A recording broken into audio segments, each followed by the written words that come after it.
Hey, it's Jason here at Petals from the Past. Today we're going to be talking about training a climber or rambler on a post. These are often referred to as pillar roses, and what we're working with today is a variety of rambler called Red Cascade. I love this guy, very flexible. We planted it here about a year and a half ago. We've got maybe 7, 8 canes that are coming up, and we want to begin the process of wrapping those around. So what kind of tools do you need if you're training a climber? Good pair of gloves that you like. If you prefer, there's some wonderful ones, of course, rose gloves that come all the way up to your elbows. A good pair of clippers.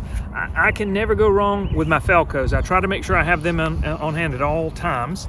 And then I like something like this quick tie, which you can kind of wrap around and hold everything in place. It's kind of like having a second set of hands. But then for attaching the rose to the structure, whether it's to the post or whether it's to a nail, we like something that stretches. So this is called stretch tie.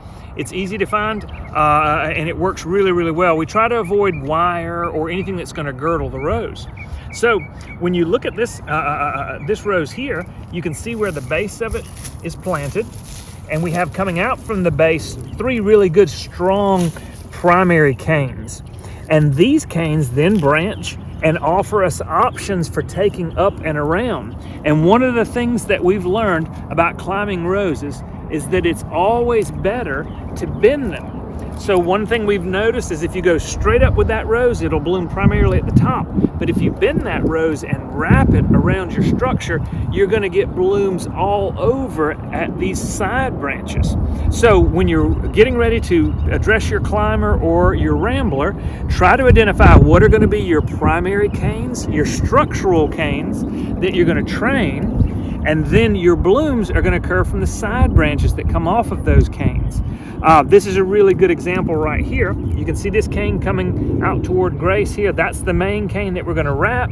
These are the side branches that are coming off of that, and that's where all the blooms are going to occur.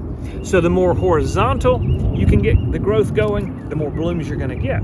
So we'll start with this structure, and my goal on this post is to have 3 to 4 canes going clockwise, and if at all possible, 3 to 4 canes going counterclockwise. We braid them around it. We want to get to the top of the post eventually, and then down the wire to meet the next rose in the middle.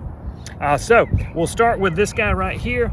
I've got my quick tie, and I want to get 3 or 4 of these canes going up and around. All right, so now we've got our 2 ties in place with the quick tie. You can see where our canes are. We've got a nice bend, so we're getting some good horizontal growth. That's over here. And then I've got 3 more canes coming from this direction, wrapping around. So now we're going to get a lot of side branch growth. That's where all the blooms are going to occur. And our goal, remember, is to have blooms on these side branches that are coming off of the main canes. And we want them from the bottom all the way to the top. So we'll just be patient and wrap these canes as they continue to make more growth, and we'll take our 6 canes, 3 here, 3 here, we'll continue to wrap them around and braid them, 3 in a counterclockwise, 3 in a clockwise direction till we get to the top. Then we're going to allow those 3 canes to continue down the wire and make a great show until they meet the next rows down the road. So our next big challenge, you can see right over here, this will be the next big rambler.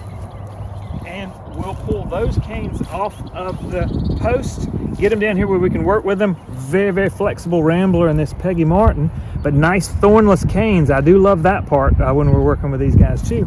But you can see there's a primary cane that was trained last year, but look at the side branch that's coming off of there. That's a side branch where we're going to clip it back here, because remember, we want the rose to flower around the pillar.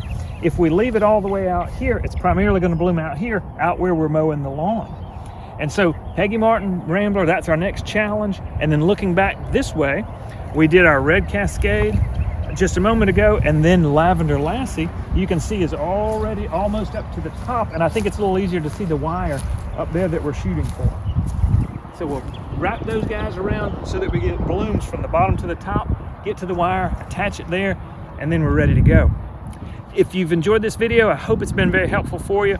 Please visit us. We're on Facebook, Instagram. Love for you to subscribe to our YouTube channel.